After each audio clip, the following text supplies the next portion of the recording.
All right. So this will pertain to what we do in lab this week. So this week, what we're going to be doing is we're going to be mixing reactants and seeing if we form a precipitate. Does that make sense? So that's what we're going to be doing. We've gone over this a little bit. So an electrolyte is going to be a substance whose aqueous solution contains ions. An example of this would be sodium chloride. You can also look at this and see potassium chloride, sodium hydroxide, whole litany of sulfates, a whole litany of halogens, all the nitrates, all the acetates. All right, so those are all going to be electrolytes in that they are going to be substances that are going to be soluble. So we can have what are called strong electrolytes. So those would be the acetates. Those are going to be the nitrates. All right, most of the halogens except for the lead, mercury, and silver. Then we can have these things which are called weak electrolytes. These are going to be substances that don't entirely or are not entirely soluble in water. Next semester, which some students find harder, I find it better because we go over fewer topics, but we spend more time on those topics. Does that make sense? For example, we'll talk about equilibrium, which is kind of confusing, but if you really pay attention the first week, the next 3 weeks you can just kind of doze off. It really doesn't change. But some people find it confusing. But we'll spend a week where we talk about weak electrolytes, at least a week, actually more than that. Where we talk about things that are somewhat soluble, but not entirely soluble. And then non-electrolytes, this would be, for example, sugar. This is soluble in water. However, it is not going to produce ions, so it doesn't conduct electricity. Does that make sense? Alcohols, for example, methanol is a non-electrolyte that is completely soluble in water, but it doesn't go in as an ion. Same with ethanol, propanol, isopropanol. This week you found, or last week you found the density of isopropyl alcohol, correct? That's completely miscible in water, meaning it will go into water to infinity, all right, to where it actually becomes the solvent and the water becomes the solute. But it doesn't conduct electricity because it doesn't go in as a ion. Does that make sense? What we're going to be talking about is we're going to be talking about electrolytes, and we're going to be looking at what are called, we're going to look at some of the strong electrolytes and those which form precipitates, so the weak electrolytes, all right? So if you have questions, let me know, all right? So if we have a precipitation reaction, this is also called a metathesis reaction, a double replacement reaction. It's called a lot of things.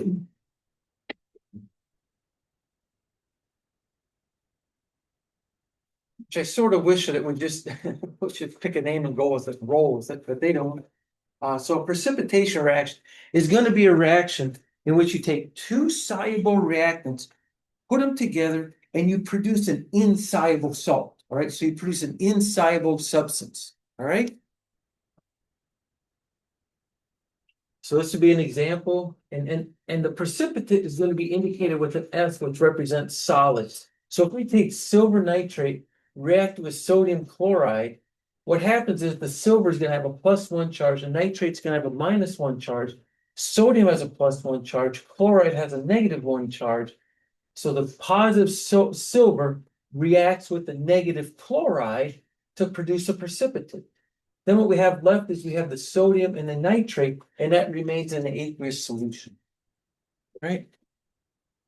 We can do the same thing if we take chromium-3 nitrate, react with potassium sulfide. The chromium is going to react with the sulfide to produce a precipitate, which is going to be indicated with the subscript S. The potassium is going to go with the nitrate, and they're going to remain in the aqueous state. That makes sense? We'll spend some time talking about those aqueous products. They don't actually form products. They remain just in the aqueous solvent. They don't actually react. So how do we identify the precipitate, and how do we know if a precipitate forms? You good?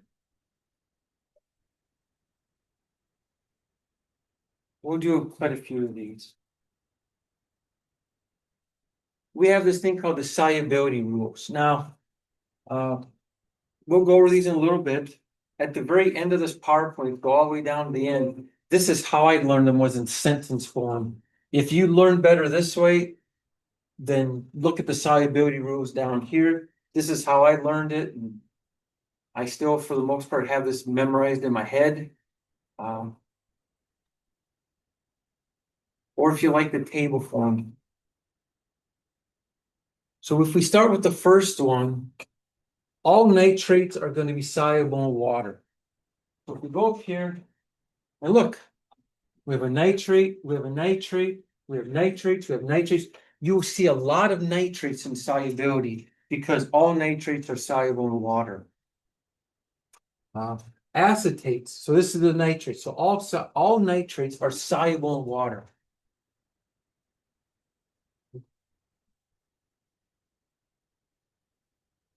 All nitrates are soluble in water. All acetates are soluble in water. Okay. Now I just lied to you. We'll find out next semester that that's not entirely true. Okay. I lied to you a lot in this class because there's just a lot of details you don't want to know. Okay. This is just general chemistry 1, right? So for right now, we're going to say all acetates are soluble in water. There's one huge one that is not soluble in water, but we're going to look at all nitrates are going to be soluble in water. Okay. So anything with an acetate is going to be soluble in water. I think I told you a story that they believe that the Roman Empire partially fell because of the great love of sweet wine. And when they made wine, so when they make alcohol, they make wine. What they do is they would take the fruit or the juice from the fruit. So in this case, it would be grapes. I think grapes grow. Anybody been to Italy? I think it's a grape region in northern Italy, Tuscany. I think that's in Tuscany in that area. I think my wife speaks Italian, but she's never been to Italy. I think it's in the northern part, which is that Tuscan part. That's where the wealth is of Italy anyways, up there in that northern part. What they do is they take the fruit of the grape and you can either let it ferment on its own or you can throw yeast in there. But what they would do is they would want a sweet wine. And so they made these in lead vats. And if you let wine oxidize, it actually turns into vinegar. All right. So vinegar would be an acetate, and that would react with the lead coating, which would make lead acetate, which lead is not good for the body, right? You don't want to have lead, that's a heavy metal. And then it would make lead acetate. And so the people that made the wine back then would purposely force the alcohol to oxidize to produce vinegar, which would react with the lead to produce lead 2 acetate, and they would consume vast amount of lead, which is a very soluble form of lead, which is not good. And they think that that was partly what caused the fall of the Roman Empire. Wow. Now we get to the halogens, right? So we have chloride, bromide, and iodide. So these are going to be your halogens. These are all soluble with the exception of silver, mercury, and lead. Okay, so the silver, mercury, and lead are going to be insoluble. If you react them with a halogen, they're going to produce a precipitate. The silver is typically going to be white. The lead is going to be white, but the mercury sometimes can have a really nice, pretty yellow precipitate. We won't play with them, but you will make a lot of silver halogens. Those who are in lab with me tomorrow, you'll make a lot of those. I don't think we do much with lead. So far, so good. Does that make sense? Okay. Now you have sulfates, all right? So sulfates are soluble in water with the exception of strontium, barium, mercury, and lead. I don't know if I have a picture of this. No.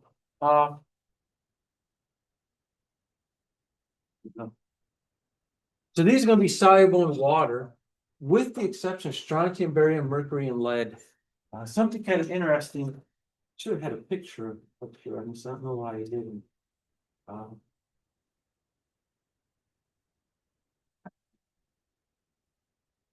See if that can.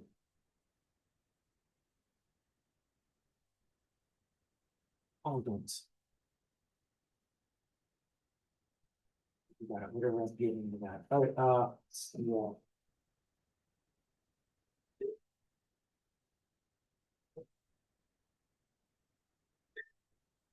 So for example, this is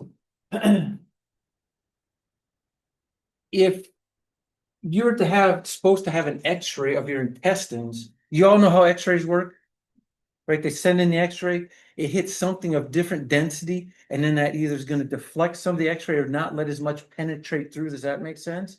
So how would you take the X-ray of someone's abdomen? It's all soft tissue, right? Heavy metals will prevent X-rays from going through. Does that make sense? Remember that? But it's not good to have heavy metals into your body. So one thing they do if they want to take X-rays of someone's intestines is they make you drink barium sulfate. Have any of you had this yet? I've had it 4 or 5 times. It's terrible. It's miserable. It's like you're drinking wet concrete. Uh, uh, so what you do is you drink this stuff of barium sulfate. Now, do you want barium in your body? No, not at all. That's terrible, terrible stuff to have in your system. So you don't want to have barium in your system. But what you can have, you can actually consume the barium sulfate because it's not going to be soluble, meaning it doesn't go into the bloodstream, right? So you drink this a lot of barium stuff, man. It tastes disgusting and you can't imagine what happens to that stuff when it has to leave. But you drink a lot of stuff, and what happens is you got to get it into your intestines. So you walk around, and then they actually take X-rays of your intestines because that will coat the intestines, and you'll get what's called a contrast image. So the X-rays will penetrate everything except for that where the barium is, and that's going to be in your intestines. So you can see the ascending and descending. It's pretty amazing. It's just a miserable procedure. You got to clean out your intestines the night before, and then you got to drink this stuff and hope that it can get through pretty quickly. So I think the last time I had it done, I was at the University of Iowa, and it took hours and hours. It's miserable. But anyway, it can be used for that. So that's where this has some imaging or some medical application to it for imaging. So these are going to be these are going to be soluble anions. These are going to be the exceptions of the insoluble, or these are going to form the precipitates. All right. Another one. Now you have the sulfites, the carbonates, the phosphates, and the hydroxide. These are going to be insoluble. All right. So these and anything bonded to these are going to be insoluble, with the exception of over here on the right-hand side. Does that make sense? So anything with ammonium or the alkali metals, so that would be the first group, or calcium, strontium, and barium, those are going to be soluble. So if they react with sulfite, they are going to be soluble. Any of the ammonium, anything bonded with ammonium is going to be soluble. All right. Now, carbonates primarily are going to be insoluble. All right. They're going to be insoluble except unless they react with ammonium and the alkali metal group. So the alkali is going to be the first group, right? Anything that's bonded to the alkali metals is going to be soluble. Anything, okay? From that first group is going to be soluble. Same thing with phosphates. If we look at phosphates, they're going to behave very similar to to the carbonates. So the phosphates, if it's bonded with ammonium, it's going to be soluble, or any of the group 1 cations, it's going to be soluble. If we have hydroxide, those are going to be insoluble, except, of course, unless it's reacted with ammonium, the first group, and then the heavier group 2 elements. So calcium, strontium, and barium are going to be lower in the group 2. Those are going to be the more heavy elements. Does that make sense? Now you're going to have to memorize this, and you will memorize it. Half of you will memorize it tomorrow, because you're going to get so sick and tired of looking at this chart and you have to write all these equations. And, it's all right. That's how you memorize it, by using it. And on Thursday, you'll do the same thing. All right? All right, we're going to, any questions about this? We're going to answer a bunch of questions now on this. We're good? Yes, no? Okay.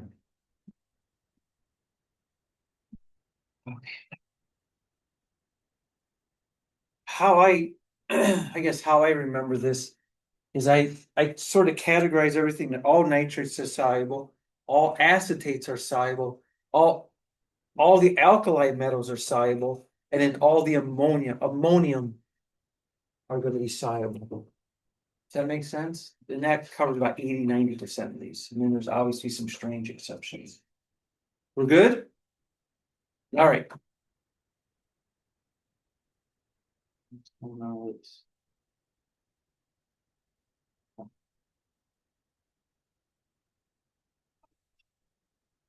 As I said, these are precipitation reactions. They're also called a metathesis reaction. All right. I'm pretty sure in the ACS exam, these are going to be called metathesis reactions. I don't know why they do this. I don't know why we just can't come up with one name for these. But you can see that what happens is, hopefully you've done enough reactions. They have a cation, anion, cation, anion. And what happens is the cation reacts with the other compound anion, and then the remaining cations and anions will react as well.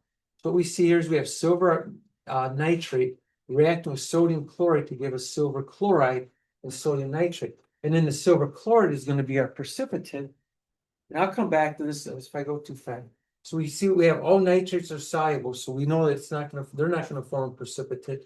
And we can see that all chlorides are going to be soluble, except for silver, mercury, and lead. And so we have silver here. And what we do is we now form the silver precipitate. Does that make sense?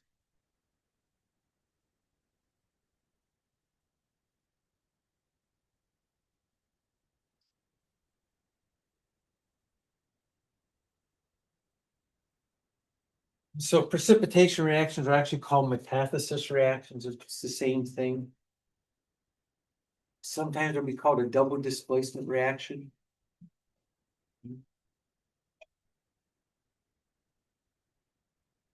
Good. Any questions up to this point?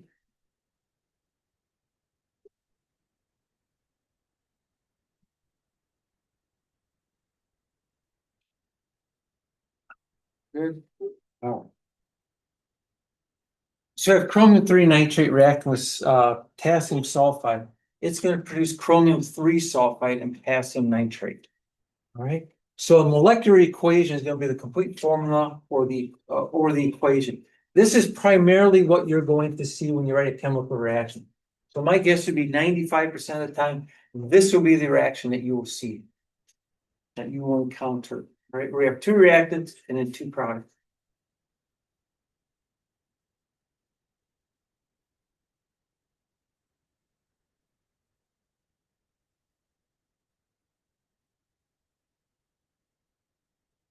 And we can write this in multiple different ways, okay?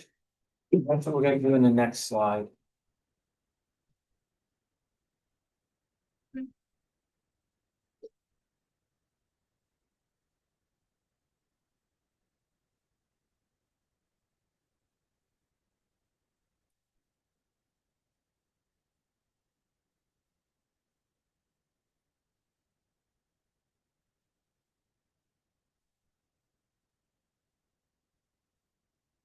So look at writing this separately. Now,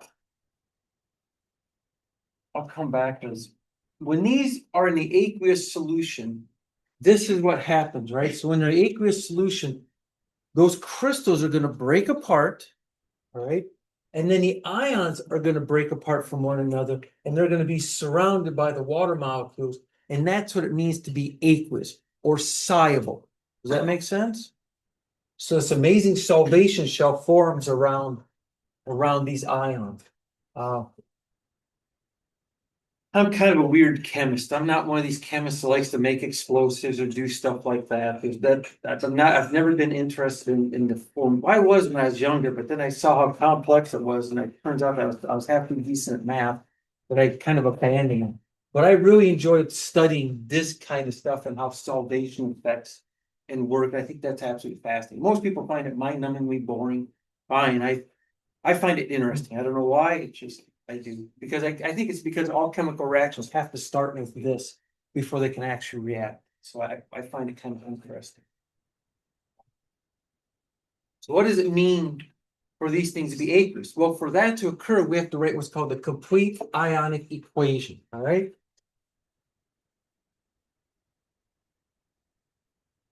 So for the complete ionic equation, what we have is if we go back up to this reaction, we can see that this is going to be aqueous. Does that make sense? So how many chromium ions do we have that are going to be aqueous? We have 2 chromiums, right? We have 2 chromiums. How many nitrates are we going to have? 6. Here's where we have the 6. Does that make sense? Anybody not see that? Be honest. If we have 2 chromium-3 nitrates, here, I mean, in this case, I don't like PowerPoint. If we write the reaction, bless you, we have 2 chromium NO3 plus potassium sulfide, right? And these are all going to be aqueous, right? If we have 2 chromium nitrates, we have how many chromiums? 2. Each chromium nitrate has 3 nitrates. So how many nitrates? If we have 2 of them, how many nitrates do we have? 6. We have 6. Does that make sense? We should probably balance this out. I didn't have a balance. That makes sense? And since all this is aqueous, right? The entire reactants are going to be aqueous, right? They're always going to be aqueous. So they have to be aqueous. So the 2 chromiums, we have the 6 nitrates. Now, if we have 3 potassium sulfides, how many potassiums do we have? 6. And how many sulfides? 3. So there's our 6 potassiums and our 3 sulfides, okay? Now, if we look at this, chromium is going to be a transition metal, right? So we look at the nitrate. Each nitrate is going to have a -1 charge. We have 3 of them. So the charge of the chromium is going to be +3. That's exactly right. The sulfide is going to be right below oxygen. So that's going to have a -2 charge. And so this is going to be our +3 -2. So we have to have 3 sulfides and 2 chromiums. This is how we come up with that. Does that make sense? Remember, we did this on Friday, right? Right? Now, we have the potassium. And potassium is going to be an alkali metal. It's going to be in the first group. You have lithium, sodium, and then potassium. So it's going to have a +1 charge. Remember, you got to remember that the nitrates have a -1 charge. And so it becomes NO3. Go back and look at the solubility rules. All nitrates are soluble. So that's going to be aqueous. Sulfides are going to be insoluble with the few exceptions. And so we have that. Now, if we want to balance this thing out, we got to have a 6 here, and I think we're balanced. Does that make sense? Make sure you practice it, right? You want to be able to practice. I remember when I was at the University of Nebraska, we had a pretty good football team back then. So we don't know. They think they are, but I don't know if they are. They'll get tested on Saturday. Basically, God, I was fast. I could play wide receiver. Oh my goodness! And I met a couple of those wide receivers. They're huge. They're enormous. I can't play this guy. I remember I had a field goal kicker in my class. He was a mountain of a man. You just did a field goal kicker? Yeah. Then I met Grant Wistrom here, the Buckus Award winner that year. Nicest guy. Mountain of a man. I couldn't play these guys. Wait, so my point is you may think you can do it, but you have to sit down and actually do these. Does that make sense? And then that will determine whether you're able to do them or not. Okay. Any questions? So now if we write these in the complete ionic form, that's what we have right there, right? Because this is going to be aqueous, so that means that the chromium and the nitrate are not going to be bonded together in the solution. Neither is going to be the potassium and the sulfide. Those are not going to be bonded in the solution. All right. So they're going to be written separate because that's what happens to them. Does that make sense?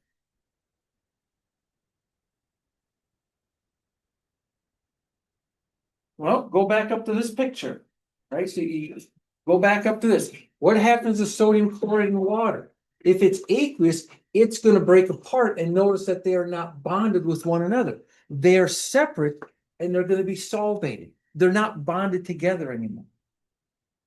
Does that make sense? So anything that's aqueous, they're not going to be together. They're going to be separate and they're going to be solvated. Now, they may be very close to one another, but they're not actually going to be bonded anymore. All right? And so you write those in their ionic form. That makes sense? Yes, no? All right. My wife and my daughter are huge, rabid volleyball fans. They just love volleyball. So I have a couple of students that play I have a couple of I have 3 current students and a former student that play on the volleyball team.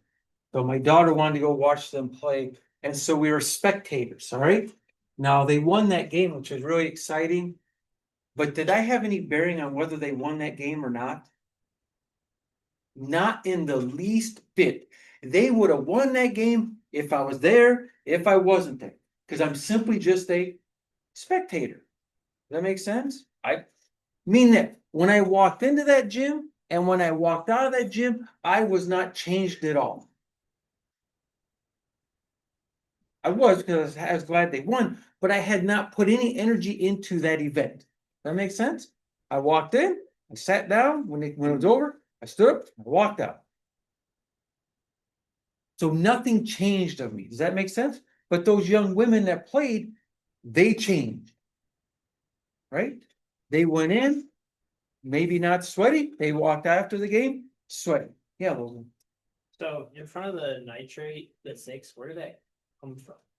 Well, if I have 2 chromium nitrates, Yeah.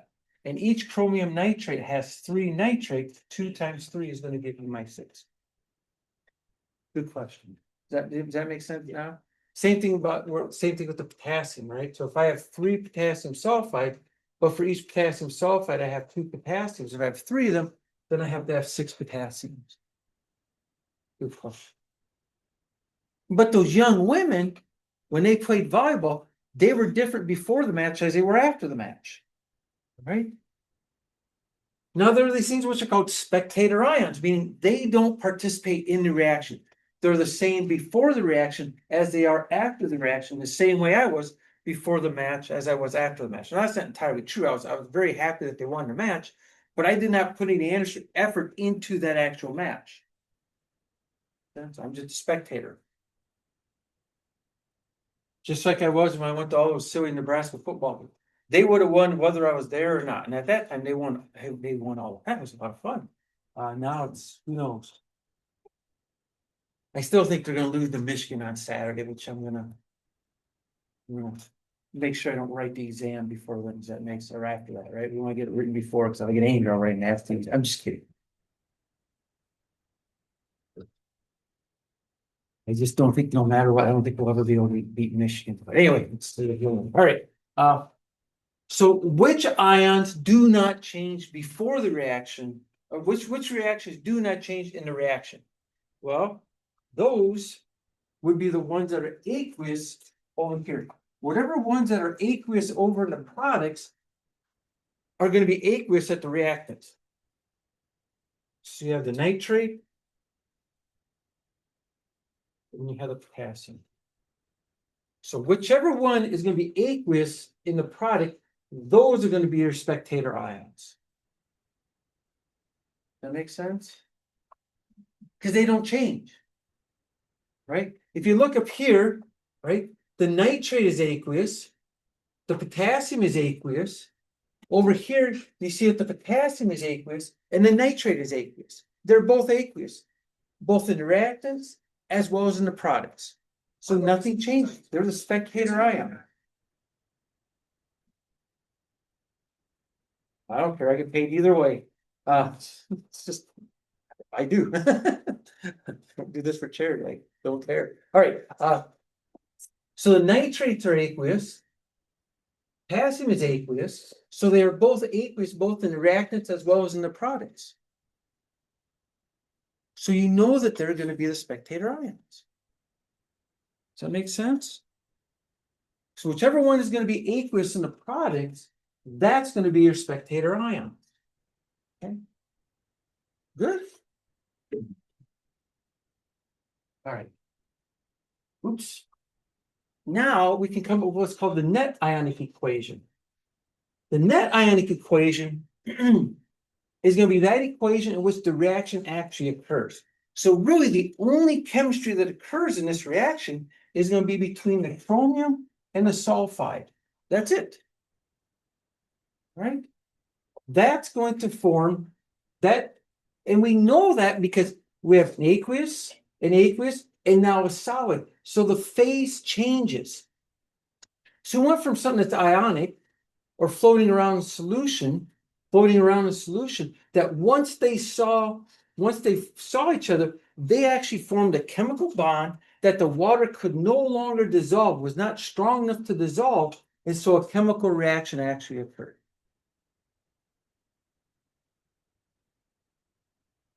Does that make sense? Good.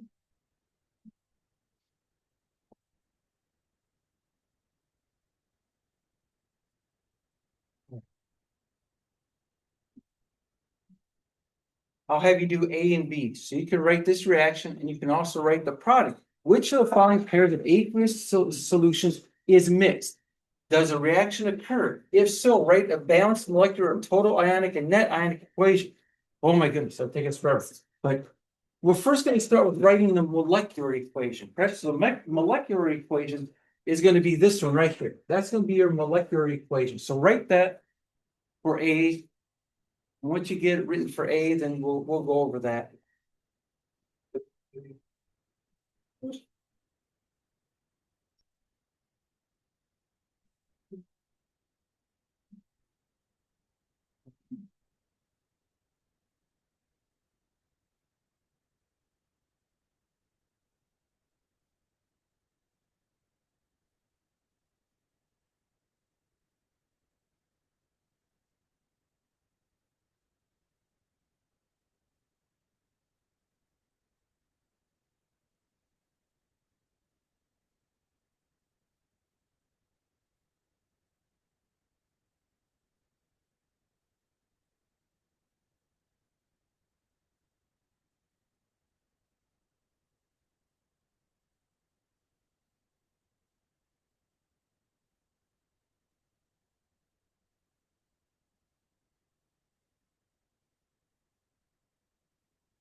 At least write something down. Does that make sense?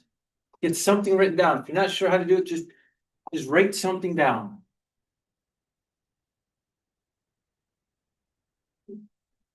And on my tests, I always give partial credit. But if you leave nothing there, then there's nothing for me to grade. Make sense? I think it was about 10 years ago, I was teaching in Minnesota. I had a biology student. He hated chemistry. Oh my goodness, he hated chemistry. But he's never going to use it. He took a final exam of mine and he literally wrote his whole life story on that exam. I gave him credit.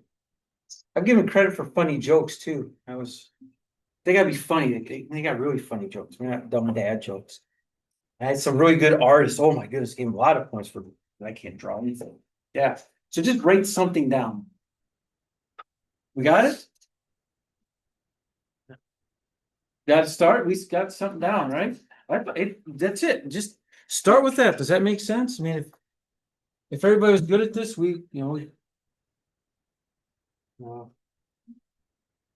Let's start with some of the fun stuff, right?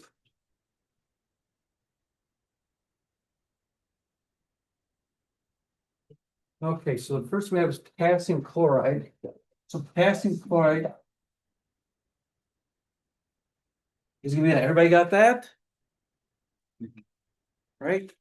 +1, -1. Now we have the iron-3 nitrate. Iron is gonna be Fe. What does that 3 represent? Charge. The charge, exactly. And nitrate has a charge of what? Negative. -1. Yep, -1. So we need 3 of those, don't we? Right? And then this is gonna form, right? It's gonna form. Now the potassium is gonna go with the nitrate, right? And the iron is gonna go with the chloride. So this becomes KNO3, right? This is +1, that's -1. So for every 1 potassium, we're gonna have 1 nitrate, correct? We'll go with that. And then, and it doesn't matter which one of these you write first. We have iron, and then there's chloride. Okay? So for every, so the iron is gonna be +3, the chloride is gonna be -1. So we need 3 chlorides to balance out that that iron. I'm sorry, Charles. Does that make sense? Good. Any questions about this? Yeah, How do we know that calcium chloride is aqueous? because the solubility was, and all the reactants, Logan, are gonna be aqueous. Otherwise, we're not gonna have a reaction. So all halogens are soluble in salt with the exception of silver, mercury, and lead. And then this is also gonna be a group 1 element. So all group 1 elements are gonna be soluble in water. Does that make sense, Logan? So is that always, like, when we have a chemical reaction, it's always gonna start off all aqueous? Yeah, it has to be, yeah. For right now, for these things. In chemistry, that is not the case. But for this stuff, for Chem 1, absolutely, yes, yeah. Yes. It's still balanced already? Not yet. Okay. No, haven't balanced it. We're good so far? So now if we want to balance it, we got 1 potassium, 1 potassium. Oh, we got those 3 goofy chlorides, so we gotta put 3 out in front of that, and then we gotta put a 3 out in front of that. Right? Okay. Potassium nitrate, soluble or aqueous? Soluble or precipitate, aqueous or precipitate? Soluble, yep, so that's gonna put an AQ there, because that's gonna be aqueous. How about that iron chloride? Soluble. So because we have aqueous, nothing occurs, so we call this a no reaction. Nothing happened. We started out with some aqueous ions, we ended up with some aqueous ions, so nothing happened, nothing substantial happened. Does that make sense? And the reason no reaction occurred is because both products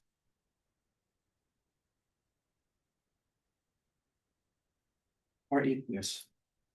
Both of them are. So nothing happened. Boring. Yeah. Was it insoluble when it has the exception of, like, the alkaline metal cation? Okay. Does that include potassium? All group 1, So, all of them. but it's only if it's saying that it's an exception, does that mean that it would be soluble? It will be soluble, Okay. yeah. So all group 1s, all the way from lithium at the top to the 47 atoms of francium at the bottom. All of them are gonna be soluble.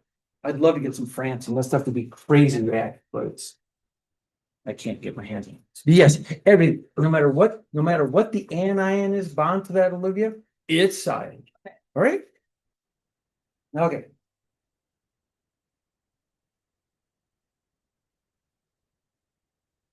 All right, now we'll do the next one. Now, anytime you see, you'll start to get the hangs. Anytime you see something like barium or lead or mercury, you're probably going to form a precipitate. All right. So in this case, it's ammonium sulfate plus barium chloride. So go ahead and work on that one. Remember, barium is going to be a group 2 element. All right. So we just wrote the balance molecule, right? Yeah, What yeah, do we do about the total ion? nothing, because nothing happened. Okay, Yeah, nothing happened. So a reaction did not occur. But for this one, Olivia, I'll tell you, with the barium, we're gonna get a precipitate. There's a lot of barium produce precipitates. Is it one of the B? So once again, even if you're kind of stuck, just get something written down on paper, just so you look at, yeah. What was ammonium? Ammonium, remember, ammonium is gonna be NH4 plus.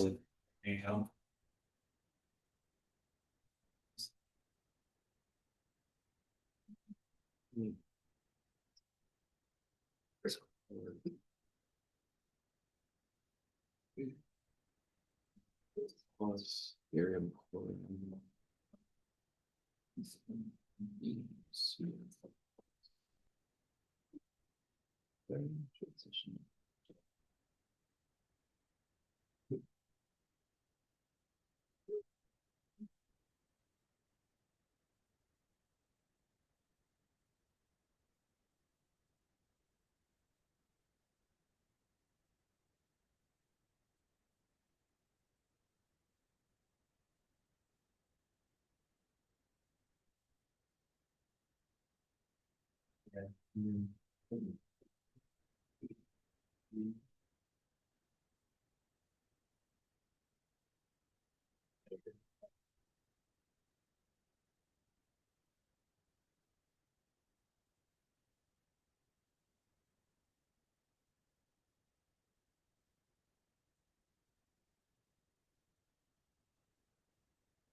You got it?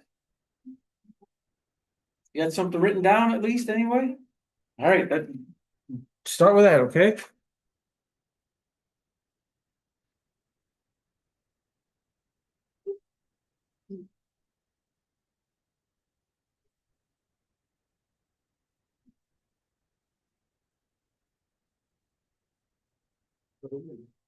Okay. So we have here ammonium sulfate. So ammonium sulfate is gonna be this, remember, that's gonna be a +1 charge, right? We need 2 of those with sulfate, right? Right? This is gonna have a +1 charge, it's gonna have a -2 charge, and that's going to be aqueous, correct? Then we have barium chloride, barium's gonna have a +2 charge. Chloride has a -1 charge, so for every 1 barium, we need 2 chlorides. Right? This, if you need to, write the charges up here. Write those up there. Now, the barium is going to react with the sulfate. Barium is going to have a +2 charge. Sulfate has a -2 charge. This becomes barium sulfate, just like that. And now the ammonium is going to have a +1 charge. The chloride has a -1 charge. So this becomes now NH4Cl. So it doesn't matter if you have the NHCl before the BA. No, it doesn't matter. Nope, not at all. Not one bit. No. Now, if we want to balance this, I have 2 ammonia, 2 chlorides. So I need to put a 2 there. Okay. Right. Which one's going to form the precipitate now? Or any questions up to this point?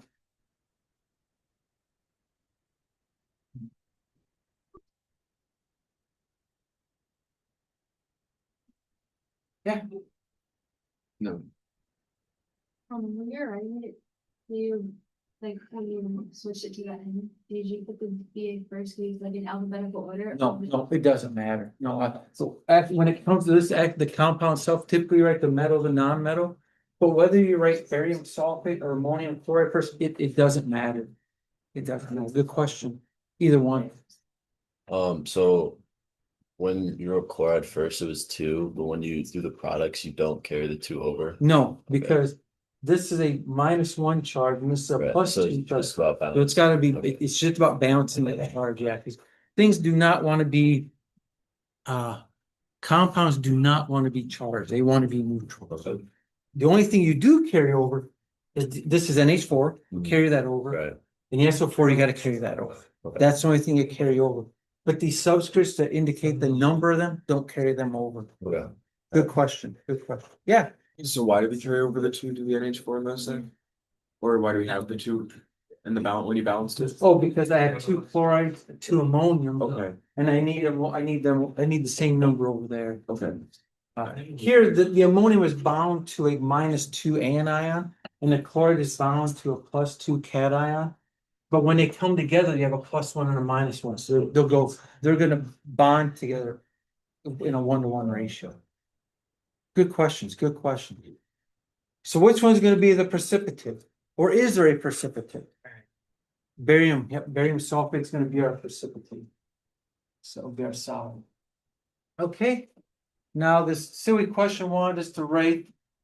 So that's the molecular. Now we have to write the total ionic. All right, so if we're gonna write the total ionic.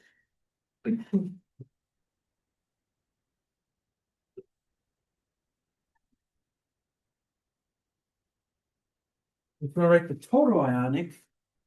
Blue for this. We're gonna write this in terms of its ions, right? So all of this has to get split up into its ions, right? So that's gonna be 2 NH4. Yep, plus aqueous plus SO4 2 minus aqueous. All right, so that's the first one. Now we have to write the barium. That would be plus Ba 2 plus aqueous plus 2 chlorides aqueous. Does that make sense?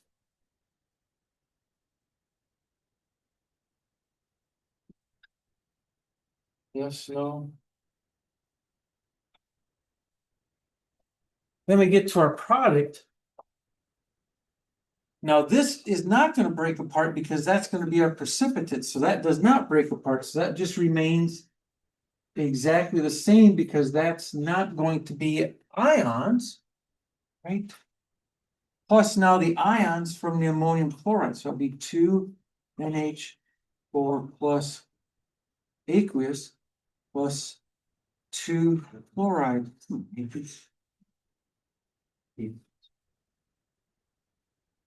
And you're putting the charges up top, we don't have to do that, right? You do. We do for the Yeah. total Yeah. ionic, just not for the Yep, yep. molecular. we Yeah, don't. because it's no longer ions, they're bound together. Okay, Yeah. Yep, you always see the charges written up there.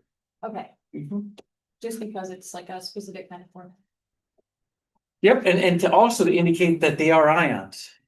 Remember, this is a lot of this is just how you communicate to an audience, right? How do you, that's what you're trying to do. Did we not separate the barium sulfate just because of the? It's the precipitate, yeah, so when that goes in the solution, Logan, it's not gonna separate, it's stuck together. The water molecule. The water molecules are strong enough to have, we'll learn about this, have enough polarity to break them apart. But the water can't break that apart, it's bound too tightly. And so all those precipitates, the water's not strong enough to break them. They're stuck together. Now. We want to write the net ionic. So our spectator ions.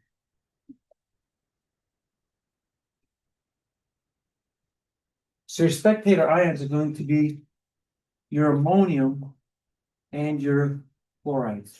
Those are going to be the spectator ions, right? If you want to think about this in terms of a math equation, you can literally just cancel them out. Because you have the same number on the reactant side you do on the product side, so you can just in essence cancel them out. So is that the net ionic is like the spectator one? Without the spectator ones. Yep, without the spectator ones. So your net, yep, so Olivia, your Oh, net the one ionic is without. without, yep. So you think about a net income, right? Your net income is gonna be net income minus the expenses, right? So in this case, it would be the sulfate 2 minus aqueous plus barium 2 plus aqueous, and that's gonna go to now your barium sulfate. Oh. And it doesn't matter which one you write as as the reactants first, it doesn't matter. So then that becomes your net ionic. And in other words, it's basically saying this is going to be the chemistry that occurs. Because something happens, something changes. Right? We said, how do you know if a chemical reaction occurs? Well, you're going to hear something, smell something, see something, feel something. That way you know a chemical reaction occurs. Ammonium and chloride, they start the reaction aqueous, and then they end the reaction aqueous, so nothing changes. They're the same. However, with the sulfate and the barium, something changes with them. Okay?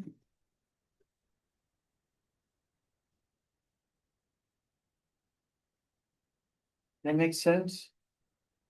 Okay. And I do all these problems the same no matter what. If you ever come to my office, ask me for help, I write the reactants, I balance the charges. Then I just swap cations and anions, and that's how I do every one of these problems. I've done them that way for a long stinking time. We need to get a new projector. All right. Oh, this is kind of a nice one. Okay, so here we have. We'll try to get one of these done. We just have 4 minutes left. And I hardly ever, I very rarely would keep you ever longer than an hour because I know you gotta get to your next file. But let's do letter A for right now. So we have chromium 3 sulfate reacting with ammonium carbonate. We want to identify the spectator ions. Well, we know one for certain, right? We know the ammonium is a spectator ion. That's always going to be soluble in water, correct? So we know that that's going to be one of them. Right? Yeah, absolutely. Yeah. See, what you do is you start picking out group ones, you start picking out nitrates, and you start picking out ammonium. Those.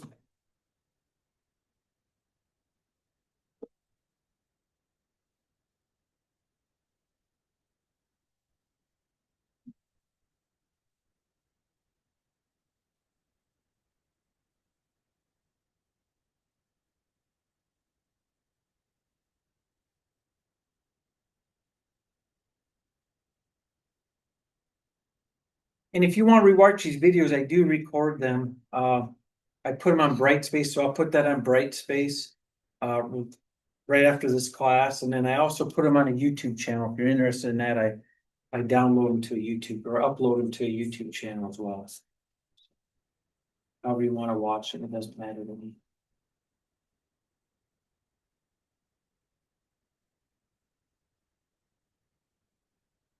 I have a former student that's going to take chemistry again, so I record them for that person, that individual. So, did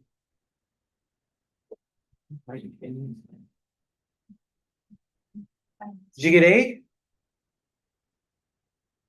We got A? Well, we'll find out, right? I think you did. I think you did. All right.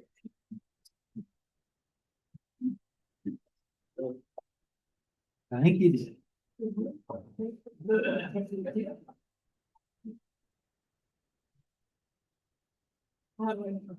So we have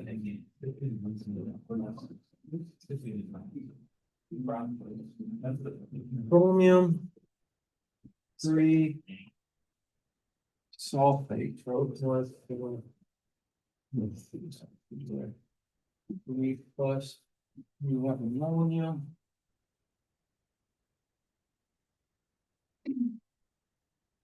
Right. So in this case, we're gonna have the chromium 2 CO3 3, right? Because this is gonna be a +3 charge. The -2 +1 -2, right? So that way we get it neutral. Plus, now this is gonna be NH. Or two. So that's a +1 -2. Right?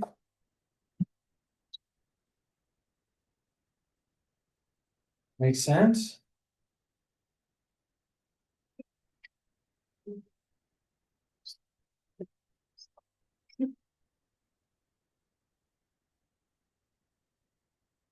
So what? Ask. I'm just confused about the charges with, yeah, I guess I'm just confused about the charges. So the sulfate's a -2. Yeah. So if I have 3 of those, that means this has to be a -6. Okay. That means this has to be a +6, so I have 2 of them, that makes this a +3. Okay. I know ammonium is gonna be a +1, I know carbonate's a -2, I've memorized those.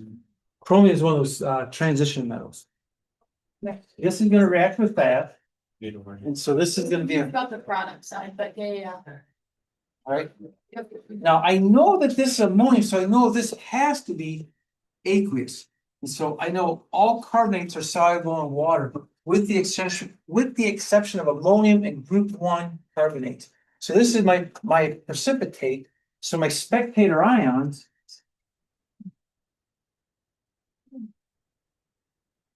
are gonna be the ammonium and the sulfate constituents. All right?